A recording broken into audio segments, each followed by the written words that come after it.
I'd like to call the meeting to order at 7 o'clock on Thursday, September 16th. I would like to welcome all of you that are here on Zoom, and I believe there's people also coming in at this time. Gentlemen, I'd like to have you approve the minutes of September 2nd, regular Board of Selectmen's meeting, and September 13th, special Board of Selectmen's meeting. So move. Second? Second, okay, thank you.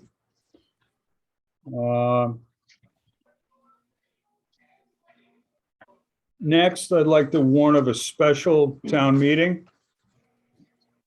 A special town meeting of the electors and citizens qualified to vote in town meetings of the town of Woodstock, Connecticut will be held at the Woodstock Middle School Gymnasium, 147B, Route 169 in the town of Woodstock, Connecticut on October 12th, 2021 at 7 p.m. to discuss and vote on the following. Number one, to choose a moderator. Number two, to discuss and vote upon an amendment to the ordinance creating the Woodstock Agricultural Land Preservation and Land Acquisition Fund that was adopted May 3rd, 1999. A copy of the proposed amendment 4 to the ordinance is on file in the town clerk's office. Number three, to discuss and vote on rescinding the ordinance concerning the appointment of the assessor. It was effective October 6, 1958, as a state statute it is based on is no longer valid. To discuss and vote upon amending the ordinance regarding tax abatements for dairy farms and fruit orchards that was adopted June 29, 1992. And a copy of the proposed amendment 2 to the ordinance is on file in the town clerk's office. And to transact other such business as may properly come before said meeting. And number 6, to adjourn. That's dated today in Woodstock, Connecticut, the 16th day of September, 2021. Copies of the full text of the proposed ordinances and amendments are available in the town clerk's office. Board of Selectmen and gentlemen, I'd ask you to sign that.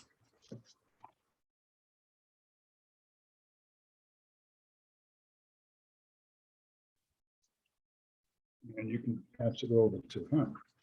Okay.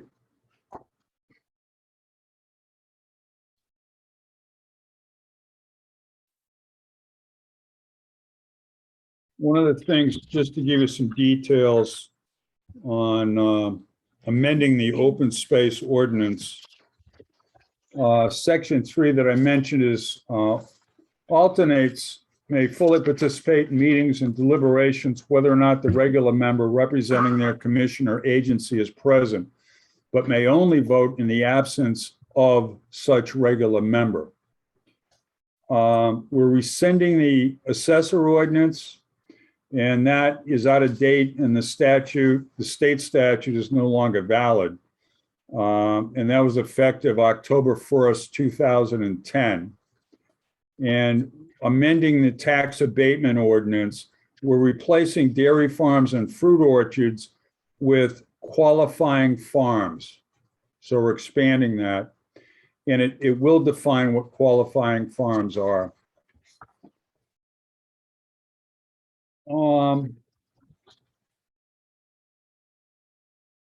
Okay, the tax abatements for qualifying farms will be amended effective October 12th, 2021.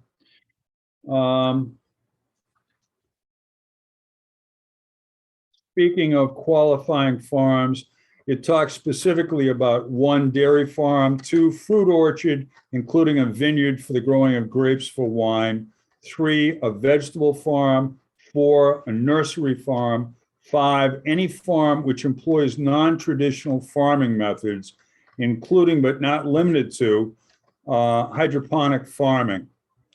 6, tobacco farms. 7, commercial lobstering businesses operated on maritime heritage land as defined in section 12-107B of the Connecticut General Statutes. Each of those is a qualifying farm. Basically, I am not going to go down and read through everything, but it changes the language in each of the sections from what it was previously to qualifying farms. So it's specific about that. And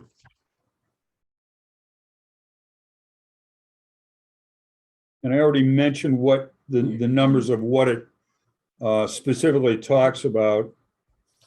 Okay, that is that for this.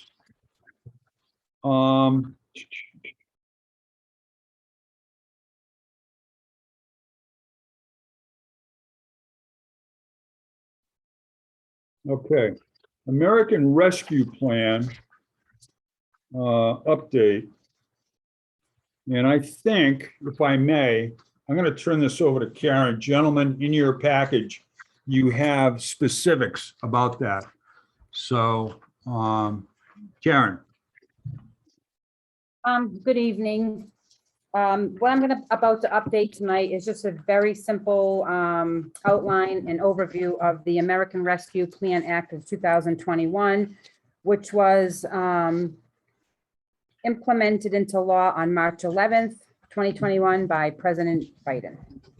The funding that we receive is technically from the U.S. Treasury, but it is a pass-through from the state of Connecticut because we are a non-entitled unit of government, which just means we have a population of under 50,000 people. The fiscal recovery funds are intended to provide support to state, local, and tribal governments in responding to the impact of COVID-19 and in their efforts to contain COVID-19 in the communities, residents, and businesses.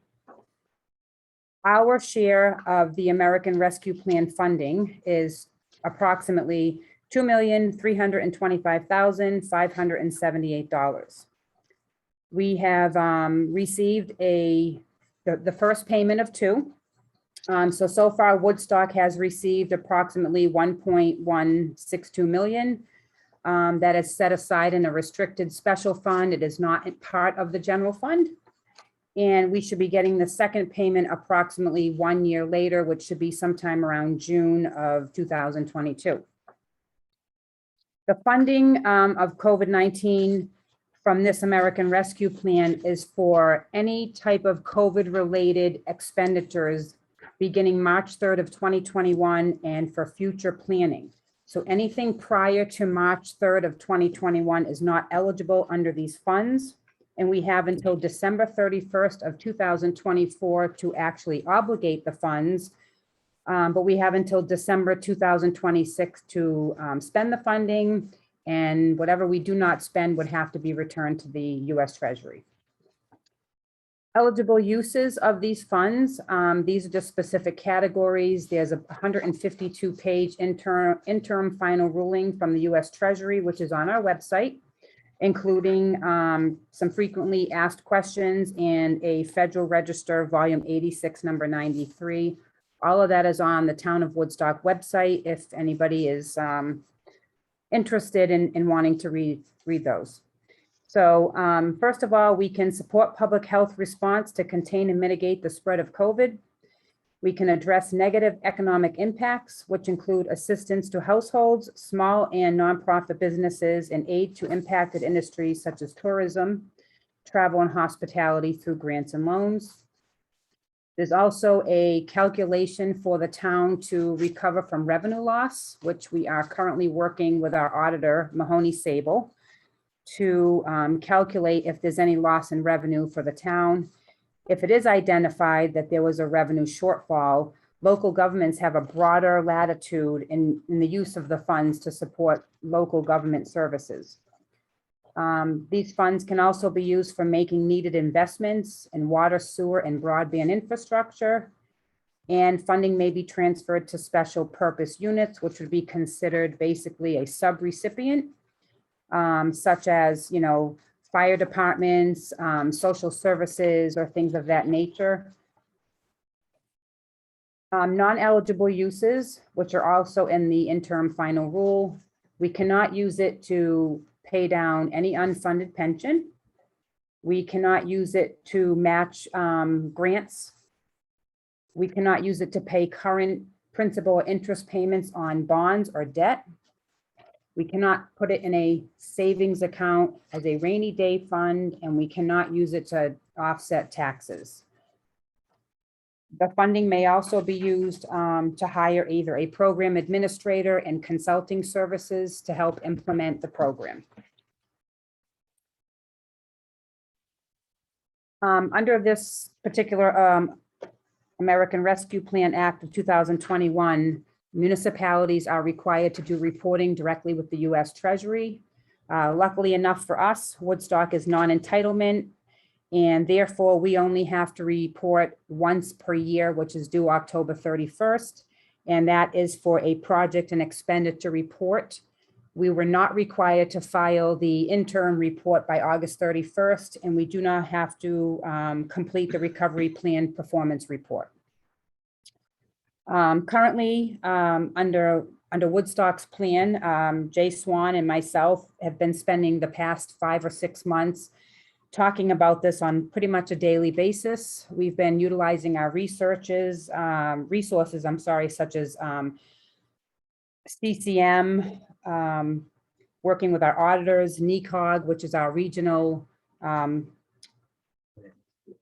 council of governments, COST, and just trying to gather information, trying to brainstorm some of the uses and understanding how to use the funds and how to do some reporting. I know that our first selectman, Jay, has been working with key personnel, especially, our Board of Finance Chairman, Michael Doherty. He's been working with Roger Gale from WPCA. And I know that Roger is in the process or has given us at least one quote on some of the infrastructure, hoping to be completed with some of these funds.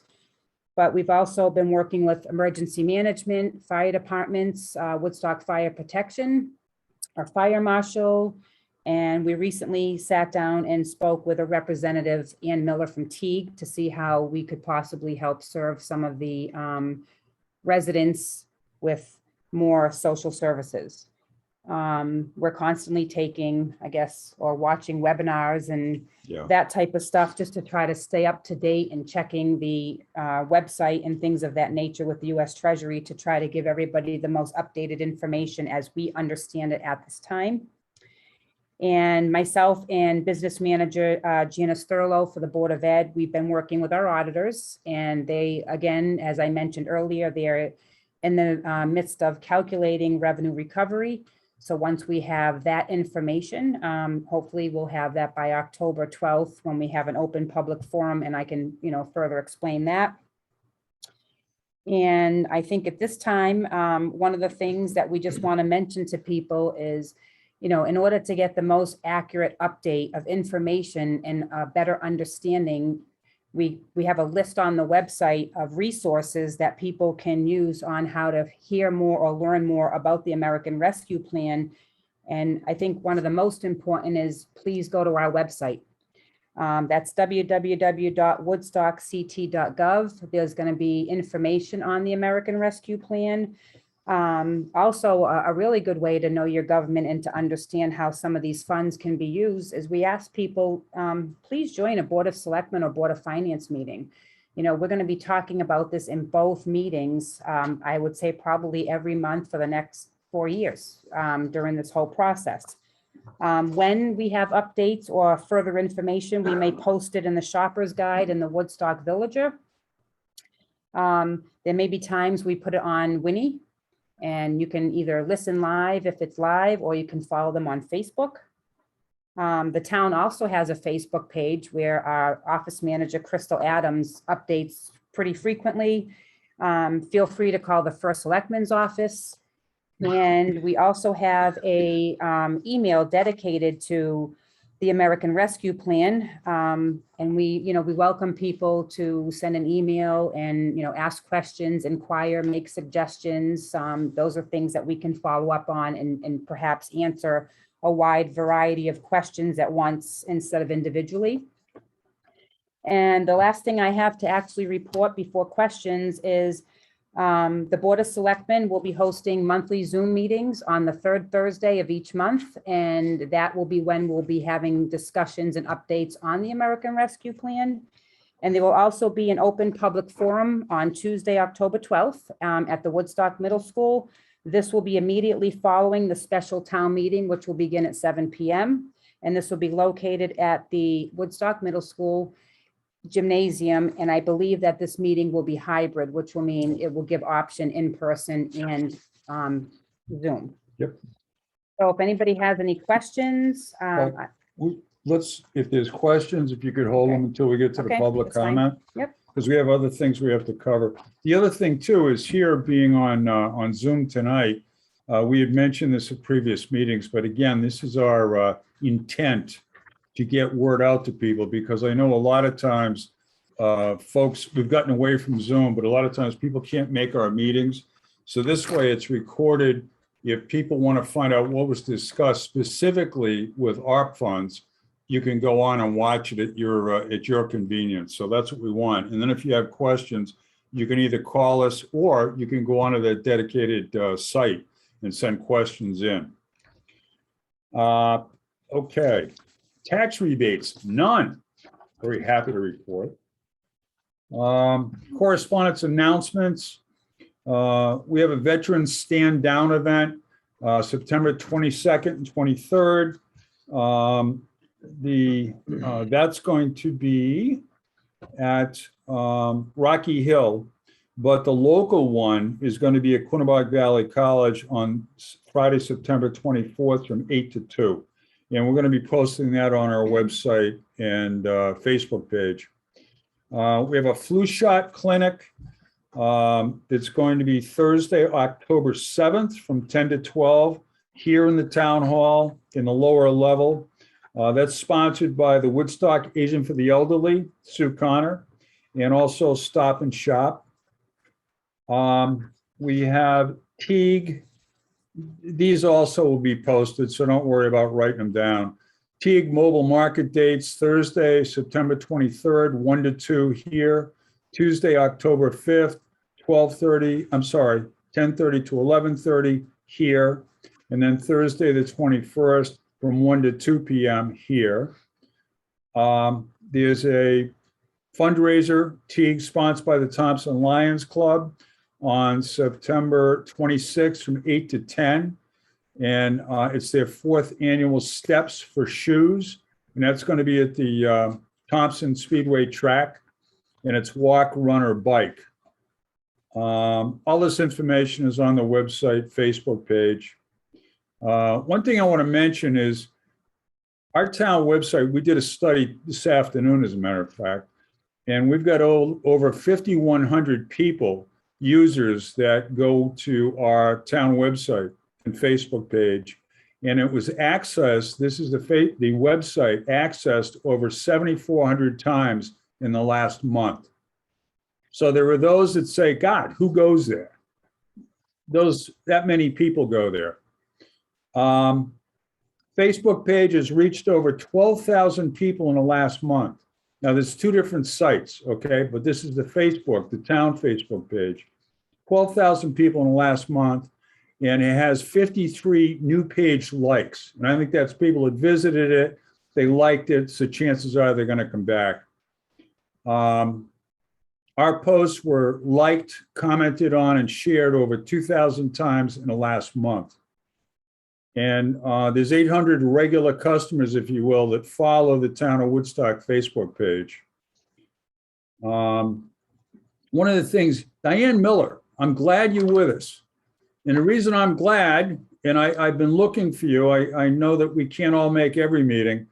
I took possession a couple of weeks ago on September 9th of 2 speed display signs, and that came from the T2 Center, which is over at UConn, and it's the Connecticut Training and Technical Assistance. They do a lot of work with the town of Woodstock. We have a lot of training with our highway department guys. I've done it in the past with our constables and that sort of thing. So anyway, I took possession of the 2. We're going to be making decisions on where they're going to go and that sort of thing. And Diane, again, I'm thanking you because that was your idea originally. They're going to be out shortly. We've got 2 months to decide where they're going to go. We're looking at options. One of the things also with speed, I've been in touch with Troop D. We have a liaison, and they have been doing some good things. We have had our safety patrol made arrangements last year to get cameras on all the buses. One of the problems we have in town is we have folks that are blowing through school buses that are stopped with the red lights on and the sign out, the stop sign. So if they can get video, they turn the video over to Troop D, and those people that are blowing through it get citations, and they're extremely expensive. So a number of those have been going out, which has been great. Also, a number of the troopers that have been patrolling in town have kind of changed their areas that they've been patrolling. So we're watching some of the roads that I frequently get complaints about. So things are getting better. Let's see, COVID update. Woodstock currently, as of this afternoon, is now red, along with 11 other towns in Windham County. So based on that, Crystal and I next week are going to be dealing with maybe some changes in how, recommendations to the town, but also changes here at the town hall. The ASME contract was finally signed on the 13th, September 13th. So that's good for another number of years. 3. 3 years, okay. And I met today with a group of people with NECOG this morning, and we're looking at comprehensive economic development strategies. It's going to be coordinated by Howie Flexer, who's one of the lead staff members down at NECOG. We're looking at options, and we're looking at the impact of COVID. They're talking about research, outreach, assembling data. Again, it's funded by the federal government, and we're going to see how that goes to try to economically help companies in Woodstock and surrounding towns. And I continue to meet with EastCon monthly.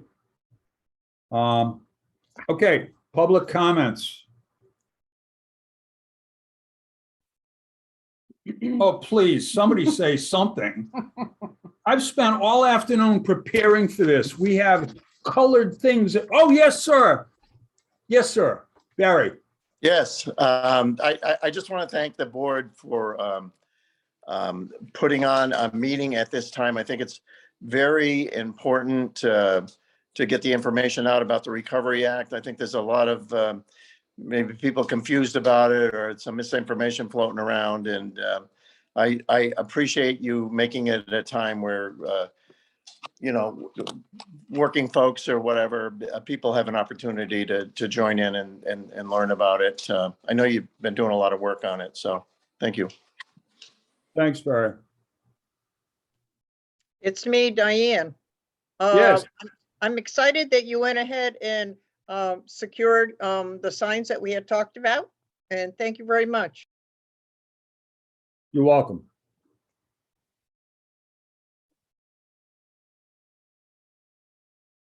Any other public comments? Going once, twice. If I ever hold your seat. Gentlemen, you're public. You have any comments? No? No? Okay. Other from committee, board? Just to let the people know that we had a little mini discussion about the Arboretum, and that we agreed it needs to be addressed. Situation that needs to be addressed. When that happens, Well, you can. you came in and said, did you get a letter from somebody? And I said, no. All right. So once the letter comes in, I'll Yeah. address it. I'm Sure. aware of some issues, Yeah. Okay. and I'm addressing them, Right. but I don't have any answers Right. for you. Okay. It's a letter that's supposedly being delivered by hand to your office from a gentleman named Bill Brower, who formerly served on the Arboretum Committee for a number of years. Okay. Called me about it. Anything else? No? Jan? No, I'm good. Okay. Okay, if there's nothing else from the general public, I'd entertain a motion to adjourn. Second, all in favor? Yeah, unanimous. Okay. Thank you. Thank you all for tuning in. We are. It's an interesting statistical